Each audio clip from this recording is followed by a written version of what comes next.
ஆறாவது ஆறாவது கணக்கு A alpha equal to cos alpha minus sine alpha plus cos alpha எனில் first one A alpha into A beta equal to A of alpha plus beta அப்படின்னு சொல்லிட்டு நிரூபிக்க சொல்லியிருக்காங்க. இங்கே ஆல்ஃபானா ஆல்ஃபா போட போகிறோம், பீட்டானா பீட்டா போட சொல்கிறோம் போகிறோம். அப்போ so alpha A beta equal to இதிலிருந்து ஆல்ஃபாவுக்கு பதிலாக பீட்டா போடலாம். Cos beta minus sine beta cos beta. Okay சாமி. இப்போது A alpha into A beta equal to ரெண்டுத்தையும் என்ன பண்ண போகிறோம், பெருக்க போகிறோம். So cos alpha minus sine alpha in cos alpha into cos beta minus sine beta cos beta. இப்போ நீங்கள் நினைக்கலாம், மிஸ் காசையும் பெருக்குனா காஸ் ஸ்கொயர் தானே வரும் அப்படின்னா இல்லை. இது தீட்டா ரெண்டு சமமாக இருந்தால் மட்டும்தான் என்ன பண்ண முடியும், ஒத்த உறுப்புகளை மட்டும்தான் நம்மளால் பெருக்க முடியும். இப்போ காஸ் ஆல்ஃபா காஸ் பீட்டா பெருக்குனா காஸ் ஆல்ஃபா காஸ் பீட்டா தான் வரும். காஸ் ஸ்கொயர் ஆல்ஃபா பீட்டான்னு வராது. நல்லா ஞாபகம் வச்சுங்க. ஓகேம்மா. இப்போ பெருக்கி சொல்லுங்கள். 7 மெத்தட் தான்.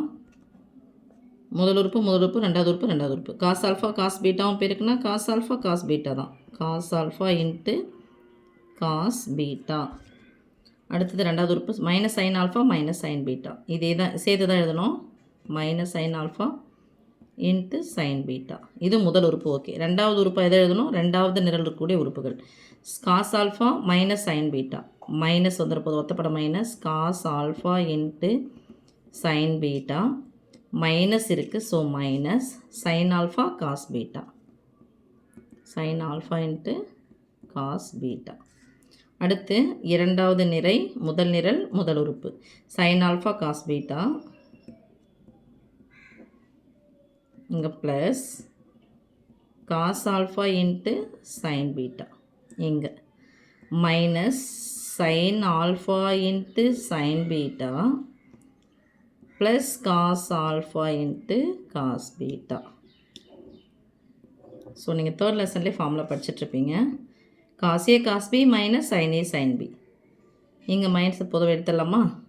சரி, இங்கே எழுதுகிறேன். Cos A cos alpha into cos beta minus sine alpha into sine beta. இங்கே மைனஸ் பொதுவாக வெளியே எடுத்துட்டா cos alpha into sine beta plus minus தான் வெளியே எடுத்துட்டோம்ல நம்ம. So plus sine alpha into cos beta close bracket. இங்கே sine alpha into cos beta plus cos alpha into sine beta மைனஸை பின்னாடி எடுத்துகிட்டு போயிடலாம் சாமி.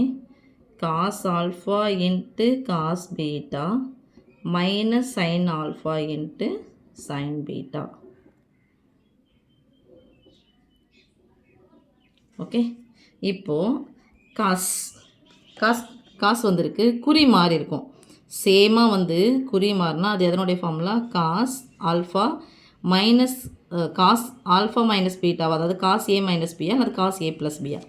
யோசிச்சு சொல்லுங்கள் பார்க்கலாம். தேர்ட் லெசன் நீங்கள் படித்தது ரைட்டு. ஓகே. அப்போ என்னென்னா காஸ் வருது, சைன் வருது.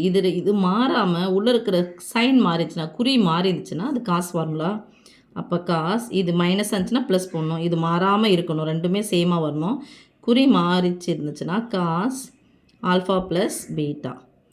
இங்கே மைனஸ் இது மாறி இருக்கு பாருங்கள், குறின்னா ஒன்றும் ப்ளஸ் தான் போடணும்.